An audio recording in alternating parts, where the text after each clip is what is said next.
कैसे हो बच्चों? सभी घर में स्वस्थ और आनंदित होंगे।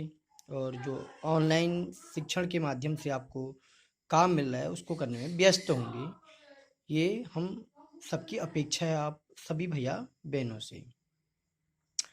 तो हमारा जो टॉपिक चल रहा था, डिटरमिनेंट चल रहा था, उसमें जो आज हमारा जो टॉपिक है, लीनियर इक्वेशन को हल करना। अर्थात लिखा भी है, आव्यूह के व्युत्क्रम द्वारा रैखिक समीकरण निकायों को हल कीजिए। ठीक है, solution of the system linear equation using the inverse of matrix. सभी स्टूडेंट इसको नोट कर लें कि ये क्वेश्चन जो आपको एक्स वाई जेड की माँ का की वैल्यू निकालनी है, यह बोर्ड परीक्षा में लगभग 99.9% आना तय रहता है। क्योंकि इसको करने से क्या होता है, आपका ए इनवर्स ऑलरेडी निकल जाता है, जिसको आपको प्रैक्टिस पहले की गई है। तो इसको हम कैसे ज्ञात करेंगे? सबसे पहले हम आज इसमें जो सीख रहे हैं, पहले संगत और असंगत। क्लास 10th में भी सीखा था हमने, संगत किसे कहते हैं और असंगत किसे कहते हैं। परंतु यहाँ 10th का विधि का उपयोग नहीं करना है, आप भी उसे ही करना है। आप उससे भी जांच कर सकते हैं, परंतु वहां जो हमने A1 A2 था, दो ही चीज की थी। यहाँ हमारा A1 A2 A3 तीन है, तो इसको इसलिए आप भी विधि इसमें उपयुक्त है। आपको संगत और असंगत की जांच करनी है। सबसे पहले आपके पास ये लीनियर इक्वेशन है।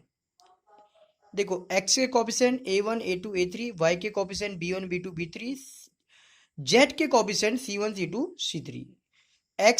x y z तीन वेरिएबल्स हैं, तो x y z इस तरह से लिखते हैं। जो b आव्यूह बनेगी वो कैसी बनेगी? D1 D2 D3 से ये आव्यूह बनेगी। ठीक है, अब कैसे मैंने इसको एक्सप्लेन किया है, जो तीन समीकरण देखो, इसको हम ax equal to B type भी बोलते हैं। अभी आगे देखते हैं। इस पर अब क्या लिखा है, यदि mod of A not equal to zero, अर्थात मॉड ऑफ ए की वैल्यू, अर्थात ए का R1 या C1 के सापेक्ष विस्तार करने पर जो मान निकलेगा वो जीरो के बराबर नहीं आएगा। कुछ भी आए, जीरो के बराबर नहीं आए, तो ए इनवर्स का अस्तित्व होगा, अर्थात ए इनवर्स ज्ञात किया जा सकता है, तथा निकाय संगत होगा। और यदि संगत होगा तो ए इनवर्स भी ज्ञात करना संभव होगा। अर्थात mod of A not equal to zero, not equal to zero means zero नहीं आएगा। +5 आए, -5 आए, +3 आए, -3, कुछ भी आए, जीरो नहीं आएगा, तो संगत है, वरना संगत नहीं होगा। अब क्या, जब मॉड ऑफ ए जीरो आ गया तब क्या होगा? तो ए इनवर्स का अस्तित्व नहीं होगा, तथा संगत असंगत के लिए निम्न प्रक्रिया करनी होगी। यदि आपका मॉड ऑफ ए जीरो आता है तो ए इनवर्स ज्ञान नहीं किया जा सकता, अर्थात आपके जो परीक्षा में क्वेश्चन बनेंगे वो 1 या 2 मार्क्स के बनेंगे। फिर और ए इनवर्स ज्ञात करना होगा तो बड़े मार्क्स का ए इनवर्स ज्ञात करेंगे, तभी हम एक्स वाई जेड के मान ज्ञात कर सकते हैं। तो निम्न प्रक्रिया, एडजॉइंट ऑफ ए निकालना सभी को आता है, इंटू बी, बी है, इन दोनों का मल्टीप्लाई यदि जीरो के बराबर नहीं है तो कोई हल नहीं, अर्थात असंगत। सीधे सीधे कोई हल नहीं अर्थात असंगत, कोई हल नहीं, और ये असंगत हो गया। एडजॉइंट ऑफ ए का बी से मल्टीप्लाई, बी क्या है? ये आव्यूह है। इजिकल टू जीरो आ गया तो अनेक हल भी हो सकता है, कोई हल भी नहीं हो सकता है, और संगत भी हो सकता है, असंगत भी। ये कंडीशन हम लिख देंगे, केवल इतने में छोड़ देंगे, ये कंडीशन लिखकर छोड़ देंगे। आगे उसका ए इनवर्स नहीं ज्ञात करना होता है आपको। ए इनवर्स कब ज्ञात करना होता है भैया बहनों? जब आपका mod of A not equal to zero आएगा। अब देखो इसको करना सीखते हैं। निम्न ये देखो, समीकरण निकायों का संगत और असंगत रूप में वर्गीकृत कीजिए। अब इसको संगत और असंगत में वर्गीकृत करना है। ये समीकरण दे रखी है, एक्स वाई सबको दिख रही है। ए एक्स का कोफिशिएंट 1 2, ये 2 3, एक्स कैपिटल एक्स, एक्स और वाई लिख दिया हमने, बी 2 और 3। तो ए एक्स बराबर बी, ए एक्स बराबर बी, देखो ए एक्स और बी, पहले ए लिखा फिर एक्स लिखा, बी, ए एक्स बराबर बी। तो यहीं से हम चाहे तो इसी से बना भी सकते थे हम। जब ए इनवर्स ज्ञात करेंगे तो एक्स बराबर ए इनवर्स इंटू बी, यहीं से आया फॉर्मूला भी। जब आगे पढ़ेंगे, अभी हमारा इसका उपयोग नहीं है। तो ए मॉड ऑफ ए निकाला हमने, 1 2 2 3, आप भी का चिन्ह हट जाता है, सारणिक का चिन्ह आ जाता है, मैट्रिक्स का साइन नहीं रहेगा, डिटरमाइन का रहेगा। तो 3 × 1 = 3, 3 × 1 -2, 2 × 2 3 - 4 -1 not equal to 0। Mod of A not equal to 0 समीकरण का निकाय संगत है। संगत है तो ए इनवर्स से ज्ञात किया जा सकता है। अभी हमको संगत बताना था, संगत और असंगत बताना था।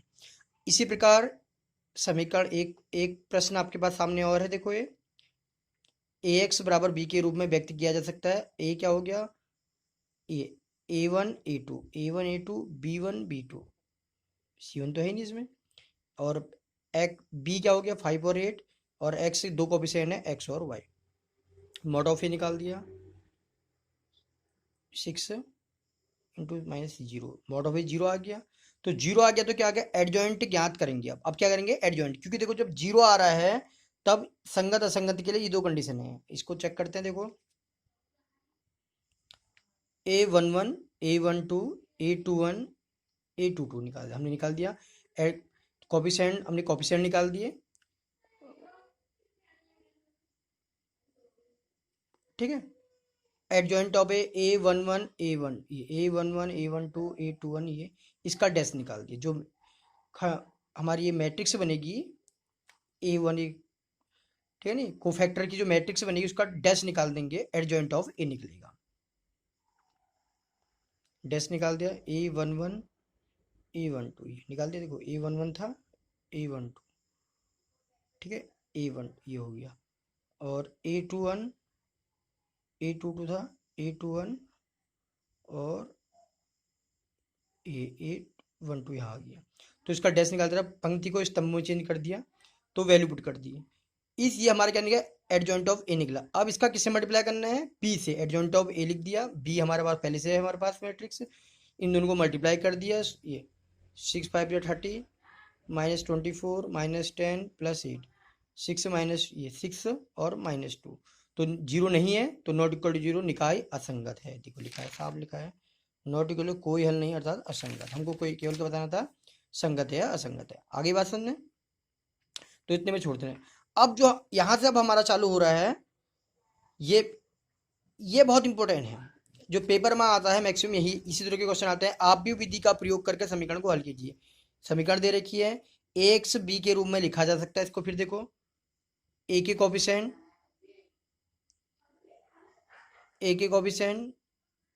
ये एक्स के वाई के जेड के लिख दिए। देखो एक्स के कहते हैं 1 3 2, देखो 1 3 2, फिर वाई के कहते हैं -1 4 -1, देखो -1 4 -1, फिर ये जेड के, फिर एक्स कैपिटल एक्स क्या होता था, जो चार हैं एक्स वाई जेड थे।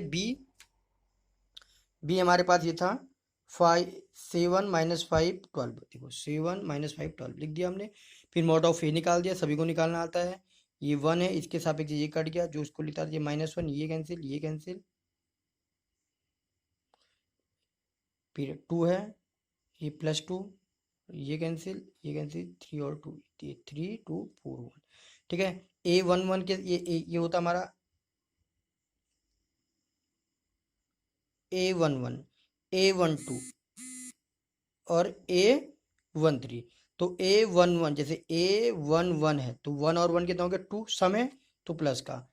a12 1 और 2 क्या है 3, विषम है तो माइनस का। ये 1 यहाँ माइनस का था, और एक 1 3 के कारण माइनस प्लस हो गया, ठीक है। अब a13 1 और 3 क्या 4 हो गया, तो ये 4 क्या है सम है, तो ये प्लस का रह गया। तो ये हमने इसका विस्तार कर दिया, ये 4 3 = 12 12 लिख दिया, -5 × 5 प्लस का हो गया, और ये साइन माइनस का -5, फिर ये 3 3 = 9 5 2 = 10, और जब यू जाते हैं प्लस का, यू जाता है माइनस का, तो 2 माइनस हो गए प्लस का। ये हमने विस्तार करके इसका मान निकाल दिया, मॉड ऑफ ए कितना आ गया 4 आ गया। देखो अब mod of A 4 means mod of A not equal to 0 संगत। ये क्या है संगत, तो ए इनवर्स का अस्तित्व होगा, ए इनवर्स का अस्तित्व होगा। 100 खंड ज्ञात करने के लिए अब इसका 100 खंड ज्ञात कर लेते हैं, सभी को आते हैं।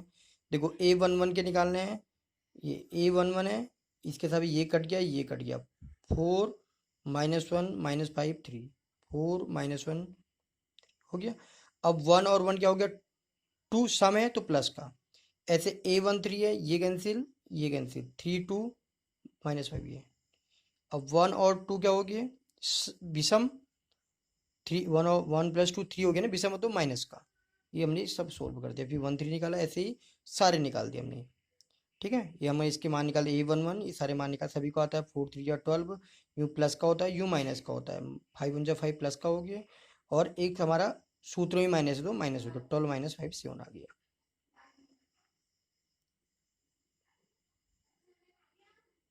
ऐसे ही हमने क्या निकाला, A21 A22 सभी निकाल दिए। फिर एडजॉइंट ऑफ ए क्या होता है, जो हमारी कोफैक्टर्स की मैट्रिक्स बनी है A11 A12 A13 ये सब बनी है, इसका डैश, इस पंक्ति को स्तंभ बना दिया। A inverse adjoint of A mod of A, हमने पहले पढ़ रखा है, एडजॉइंट ऑफ ए क्या है, ये है, मॉड ऑफ ए कितना है, 4 है, ये देखो मॉड ऑफ ए 4 है, अभी निकाल रखा हमने। ठीक है, ठीक है, A11 सब वैल्यू पुट कर दिया पर। अब ए इनवर्स ये हमारा क्या मान निकल गया, ए इनवर्स निकल गया। ठीक है, ये ए इनवर्स निकला। अब इस ए इनवर्स हमने पहले भी सीखा था, एक्सरसाइज इससे पहले एक्सरसाइज में सीखा था। अब इस ए इनवर्स का बी से मल्टीप्लाई करें, यही पार्ट यहाँ का नया है, ए इनवर्स बी से मल्टीप्लाई कर दिया बी से, जो बी क्या है, ये बी मैट्रिक्स हमने सबसे पहले यहाँ ये निकाल रखी है, बी मैट्रिक्स। देखो ये निकाल रखी बी मैट्रिक्स, इस बी मैट्रिक्स से इसको मल्टीप्लाई कर देते हैं। 7 ये 7 से जोड़ो 49 -5 12 36, फिर ऐसे 19 का कर दिया, 19 फिर -5 ये, फिर 11 से, फिर 1 से, फिर 7 से, देखो -7 से इसका 49 आया, फिर 1 से -5, 12 3 जा 36, पहला पंक्ति। अब इस ये सेकंड पंक्ति है तो सेकंड पंक्ति का निर्माण करेगी। देखो 19 का 7 से किया, -1 का -5 से 5 आ गया, 11 का, फिर इसका इससे 77, फिर 1 का 5 से ये सब। अब 1/4 ऐसे बाहर ही लिखा, तो ये सारा सॉल्व करके 8 4 12 आ गया, 4 से डिवाइड जाएगा, 4 से इसको डिवाइड दे देंगे तो क्या आ गया, 2 3 2 4 1 और ये 3 हो गया। देखो 4 का डिवाइड इसमें किया 2 आया। अब ये कैपिटल एक्स के बराबर है, किसके बराबर है, कैपिटल एक्स। तो कैपिटल एक्स की वैल्यू क्या थी, एक्स वाई जेड, तो ये क्या है, एक्स वाई जेड किसके बराबर आ गया, 2 1 3, अर्थात एक्स बराबर 2 वाई बराबर 1 और जेड बराबर 3, एक्स बराबर 2 वाई बराबर 1 जेड बराबर 3। देखो इसमें जो हमने ये लगा रखा है, ये कहाँ से बना तुम समझ रहे होगे, ये बना है ए एक्स बराबर बी से, पहले भी समझाया था मैंने, ए एक्स बराबर बी से क्या आता, एक्स बराबर आ जाता है बी अपॉन ए, इसको हम क्या लिख सकते हैं, X is equal to A inverse B. ठीक है, ये यहाँ इस जो हम एक समीकरण हमको दे रखी है, उनको ए एक्स बराबर बी रूप में लिख रहे हैं, उसी से बना हुआ है, तो हमारा निकल गया। तो क्या करना है, सबसे पहले हमको जो जिस एक बार देख लें, सबसे पहले जो हमको समीकरण दे रखी है, ये समीकरण दे रखी है, दिख रही है, ये सभी समीकरण को ए एक्स बी के रूप में लिख देना है, ए एक्स और बी के रूप में लिख दिया।